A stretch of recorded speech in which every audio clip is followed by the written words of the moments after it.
best of high-end. Experience the beauty of audio and video.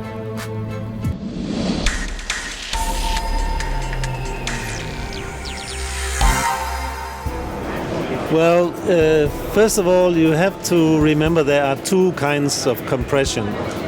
There's a data reduction, which is what is happening with MP3 and so on. That's a data compression. That's a different thing than dynamic range compression. So data compression is that you use less data to describe the signal, as you do with MP3. MP3 in itself, if you run 128 kilobit files, can sound kind of okay, not aggressive, not too unpleasant. You're losing quite a bit. 192 kilobits per second can sound absolutely okay for your car and so on. I would say it's fine for your car. It's not fine for your home. So that's one kind of compression, but that is a data reduction. The other compression is a dynamic range compression. Dynamic range compression is that you take a certain dynamic range and you reduce that.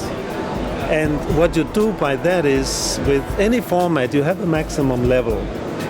And the more you compress the signal, the more you reduce the difference between loud and soft, the louder you will get your average to be.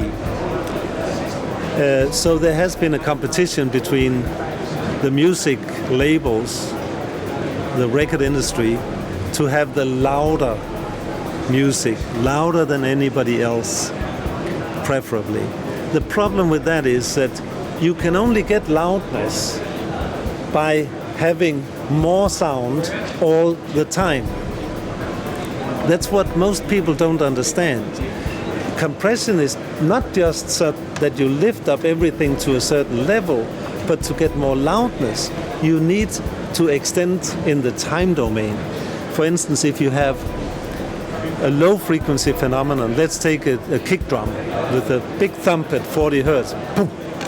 It's one big swing at 40 hertz, a fundamental. Now, if you want to make that 13 decibels louder, that's 20 times louder. How can you make it louder? Because it's already at 0 dB, but now the technician wants to have it louder. How can you do that? Well, instead of having just one, you take 20 after each other, and all of a sudden that kick drum which should really be like bang, it goes like because you take 20 cycles, and it's no more a bang, it's just a blurb of energy. And that's one of the most damaging effects of dynamic range compression, that you really shift in the time domain and your rhythm disappears. Funny enough, you can compress a human voice quite a bit and it doesn't sound too bad, but do it with drums, percussion, and everything just starts to sound the same. And there's no kick, there's no punch, there's no definition, there's no depth, and there's no quiet. You know, music is what is happening between the notes also. And if you want to have something that is extremely loud, like pop tracks today, there is no time for quiet. So it is loud all the time. And that is what is making it, in my opinion, extremely annoying to listen to. There's a good reason that 150 years ago, when the grand piano really broke through, and that was with the Steinway grand pianos. Once people heard the grand piano,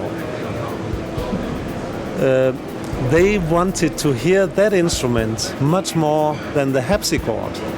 Before the grand piano, the harpsichord was the keyboard instrument. It was only Steinway that designed the grand piano to be loud enough to be heard in combination with the symphony orchestra. So the grand piano became extremely popular, and after just a few years the harpsichord disappeared completely. Why did the harpsichord disappear? Because the harpsichord is plugging the strings. So no matter how much you hit the keys, you have the same loudness. So the harpsichord has much less dynamic range. So you can listen to harpsichord for maybe 5 minutes, 10 minutes, 20 minutes, tops. After half an hour, it drives you up the wall because it's all the same loudness. You have no dynamic range.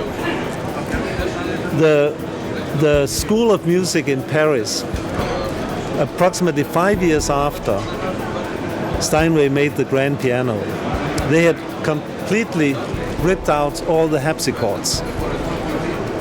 And they had a very cold winter. And in that winter, they burned all the harpsichords to keep warm because they couldn't stand that sound anymore. Lack of dynamic range. So dynamic range is essential for the emotion in music.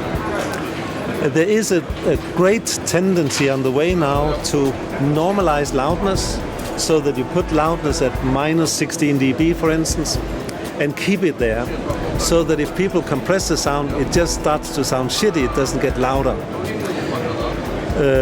Loudness normalization is coming at Spotify, Tidal, a lot of the streaming services, a lot of the radio stations are around Europe. In the USA, they have adopted loudness normalization. So gradually, there will be no benefit for the record labels in compressing the music. Now, the music industry is by far the most backward industry in the world. They are pushed into technology developments, but they never lead technology development. For some reason, they are like the most conservative, the most destructive industry I know of. So it'll take them probably 10 years to realize it's no benefit of compressing the music except that it's going to sound worse. But sooner or later, maybe they'll realize that better quality is something that sells. There's a good reason that Starbucks sells a lot of coffee. That's because every cup tastes kind of good. Now, if the music industry starts to make music that sounds really good again, they're going to sell more. But it may take a few years for them to realize it overall, I mean in terms of pop music. Of course, there's a lot of fantastic jazz, classical, and so on. There's also some very good pop recordings. I have the good fortune of working a little bit with Mark Knopfler, for instance. He's also very keen on helping development of great dynamic range music and so on, and supporting that a great deal. So I think there's a movement coming that will ensure better quality again. Best of high-end. Experience the beauty of audio and video Sign up for free at bestofhighend.com.